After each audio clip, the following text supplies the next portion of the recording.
Everyone, কেমন আছেন সবাই? আশা করি সবাই অনেক বেশি ভালো আছেন। আজকে আপনাদের জন্য একটি নতুন ব্লগ।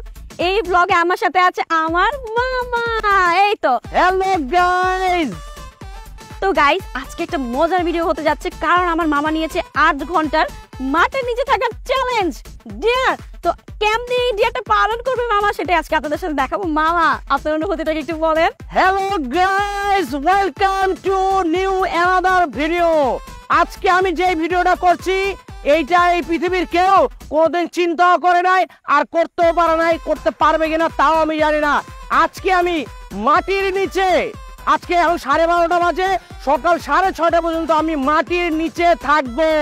এই এক্সাইটেড ভিডিওটি দেখার জন্য আমার সাথে থাকুন, শেয়ার করুন, লাইক করুন, কমেন্ট করুন।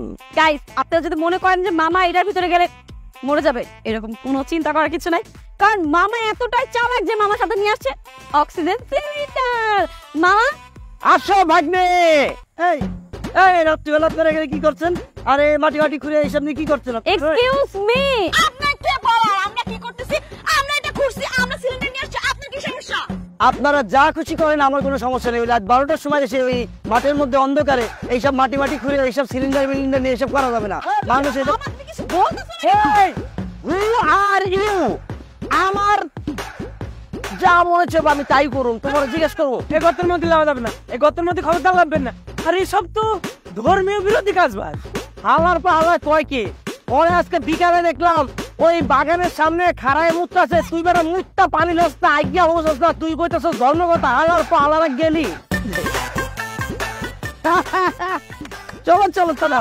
আচ্ছা মামা, এখন যে বিষয়টা হচ্ছে, তুমি যে সাহসিকতা নিয়ে এই গুন্ডা পাতাতে তাড়াই দিলা এবং তুমি 8 ঘন্টা এখানে থাকবা, অনুভূতিটা কি মামা?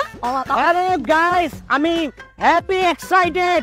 আমি এখানে মাটি গর্ত করছি, এইখানে ঢুকবো এবং এখানে ঢুকা নিচে নামো না, মামা নিচে নামো আগে।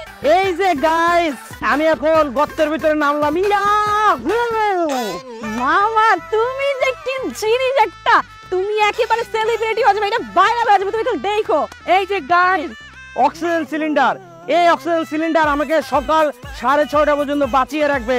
আর এই সিলিন্ডার ছাড়া আমার সাথে আছে বিছানা, একটা বালিশ এবং কিছু শুকনো খাবার, যে খাবার খেয়ে আমি সকাল 6টা পর্যন্ত থাকবো। তাহলে আপনারা বুঝতে পারলেন, মামা কিন্তু যে কোনো দুর্যোগ মোকাবেলা করতে পারবে ঠিক এভাবেই। মামার এত সাহস, মামার এত সাহস। মামা শুনলেন না মামা? এই কি করছেন আপনি এখানে? এই গর্তের মধ্যে কি আপনি কি করছেন? এদিকে আসুন কনস্টেবল, ধরুন ওকে, ধরুন দুজনকে ধরুন। আসুন এদিকে আসুন। কি করছিলেন এই গর্তের মধ্যে? এক্সপেরিমেন্ট। কিসের এক্সপেরিমেন্ট করছিলেন? মানে এই গর্তের ভিতরে আমি সকাল 6টা পর্যন্ত থাকবো, দেখবো কেমন লাগে।